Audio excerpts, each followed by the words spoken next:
রাস্তায় অনেক জ্যাম।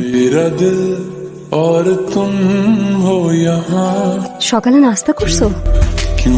হাতটা সবার সামনে না ধরলে হলো, কেমন যেন লাগে।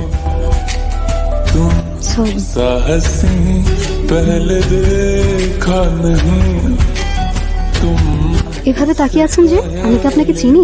কি হলো তোমার? তুমি করে বলছেন যে আমাদের কি পরিচয় আছে? আপনি অজ্ঞান পার্টির লোক না তো না? আমার কিন্তু ভয় করছে, আমাকে অজ্ঞান করে কোনো লাভ নেই। ইরা, বা আপনি তো দেখতে আমার নামও জানেন। এত রাত বাদ দাও না, সরি। ঠিক আছে বাদ দিলাম, কিন্তু হাত না ধরলে সারা জীবন একসাথে পথ হাঁটবো কিভাবে?